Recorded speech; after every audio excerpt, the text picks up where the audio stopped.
Hello, welcome. This is Dr. Nemo.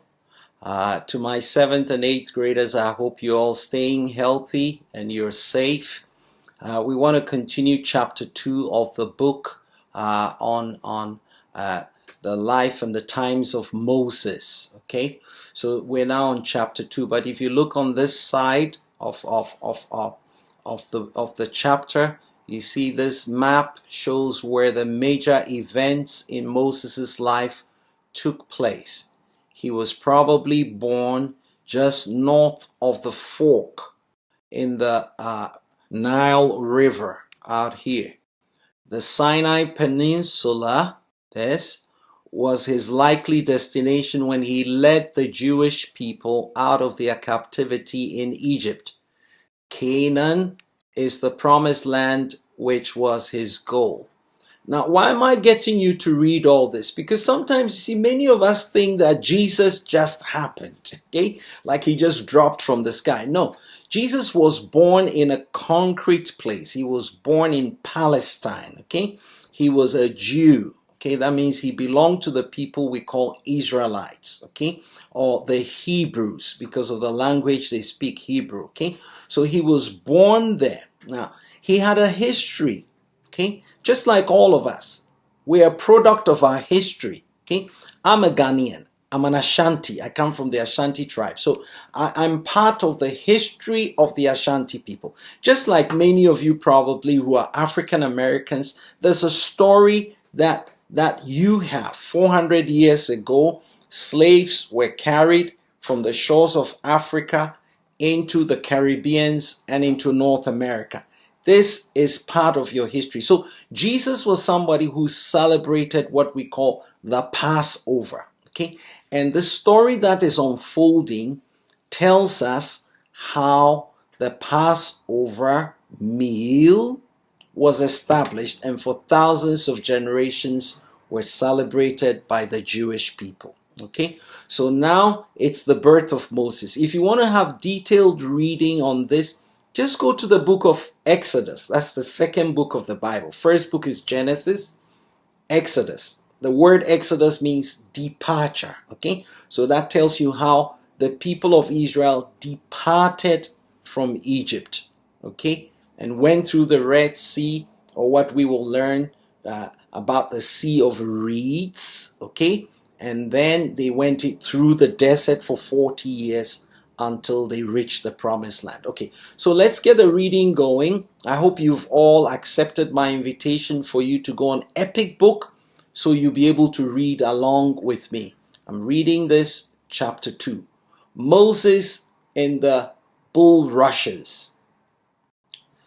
The only original source we have for the story of Moses is the Bible.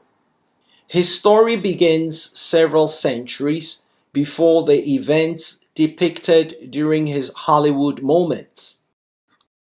The first major figure is Abraham, a name that means the father of multitudes. Descended from Noah, Abraham was probably a shepherd in Mesopotamia or modern Iraq. Perhaps as early as 1900 BC, no one knows for certain because the Bible does not include any specific dates. Nothing is known of his early years, though apparently at a young age he became convinced that there was only a single God, rather than the many gods that his contemporaries worshipped. One day, God spoke to Abraham saying, "Leave your country, your people, and your father's household, and go to the land I will show you. I will make you into a great nation, and I will bless you." Genesis chapter 12, verse 1 through to 2. Abraham had no doubts about what he heard. He left his native land and set out with his wife Sarah, his nephew Lot, and his servants. After lengthy travels, they arrived in Canaan, the land that he believed he had been promised by God, which is modern Israel and Palestine. After living in Canaan for some years, there was a severe famine. Abraham and his followers went to Egypt. But when conditions eventually improved, they were able to return. Then Abraham's only son, Isaac, was born. Even though Abraham was very old and Sarah was long past the normal childbearing age, their happiness at finally having a son was cut short. When God commanded Abraham to sacrifice Isaac, despite his bitter disappointment, Abraham trusted God and agreed. Just as he raised his knife to kill Isaac, God provided him with a ram instead. Because Abraham had demonstrated his faith, Isaac was spared. Isaac later had two sons, Jacob and Esau. Jacob, whose name was later changed to the very symbolic Israel, became the heir and had 12 sons. Of those, Joseph was the next to youngest and his father's favorite. The other sons were jealous and planned to kill Joseph. At the last moment, they decided to let him live. They threw him down a well, then sold him to a passing caravan on its way to Egypt. Afterward, they smeared goat's blood on a bright coat that Jacob had given to Joseph. The grieving father believed that his son had been killed by a wild animal. He hadn't. In Egypt, Joseph was sold as a slave to a man named Potiphar. He quickly proved to be very competent, and Potiphar made him his personal favorite.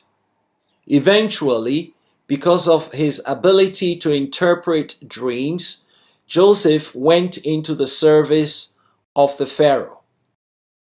He predicted that there would be abundant harvest for 7 years, followed by 7 years of famine. Pharaoh was able to put aside enough food during the abundant years to feed his people during the lean. Because events happened as Joseph had said they would, the impressed Pharaoh made him an important official in the government. During the famine, Joseph's family came to Egypt to request food. They didn't recognize Joseph. This wasn't surprising because he would have dressed like an Egyptian. But Joseph recognized them and soon revealed who he was. In view of what they had done to him many years earlier, they expected the worst. Yet Joseph forgave them. Soon the Pharaoh allowed them and their father to settle in the land of Goshen, which scholars believe lies in the eastern part of the Nile Delta, and treated them well. When Jacob died, he received one of the highest honors the ancient Egyptians could convey. His body was buried in a mummy. The same honor was extended to Joseph. Just before his death, Joseph said to his brothers, "I am about to die, but God will surely come to your aid and take you up out of this land to the land promised on oath to Abraham, Isaac, and Jacob." Genesis chapter 50, verse 24. A long period, perhaps up to several centuries passed. The handful of Israelites from Joseph's era during their stay in Egypt, they were also referred to as Hebrews, and to this day their language is referred to as Hebrew, thrived in Goshen, and greatly expanded their numbers. For most of this period, they apparently lived in harmony with pharaohs. Eventually, a pharaoh who, the Bible says, did not know about Joseph, Exodus chapter 1 verse 8, came to power. Concerned about the steadily growing numbers of Israelites, he decided to enslave them. The only result of their increasing hard labor was a corresponding increase in the number of Israelites. His next step was to issue an edict that all newborn Israelite babies were to be taken to the Nile River and drowned. This edict horrified an Israelite woman named Jochebed, together with her husband Amram, who was descended from Levi, one of the 12 sons of Jacob. They already had 2 children, Aaron and Miriam. Jochebed had just given birth to their 3rd child, a little boy. She concealed the infant as long as she could, but it was hard to control a tiny baby. She knew that his crying would eventually give him away. Yet she could not bear to give him up for slaughter. To try to circumvent the harsh punishment, she waterproofed a small wicker basket, put her infant inside, and then, under the watchful eye of her daughter, set it adrift on the Nile. Miriam soon ran home, happily. She told her mother that the baby had been saved. The little basket had drifted into a clump of bulrushes, tall plants that lined the banks of the Nile. One of Pharaoh's daughters found the infant there. Even though she realized that the baby was an Israelite, the young woman took pity on him and decided to adopt him. Turning to the watching Miriam, she told the little girl to find an Israelite to take care of her child. During his infancy, Miriam had a perfect candidate, her mother. When the little boy was old enough, he was taken to the Pharaoh's palace to be with the princess. She named him Moses, which means drawn from the water.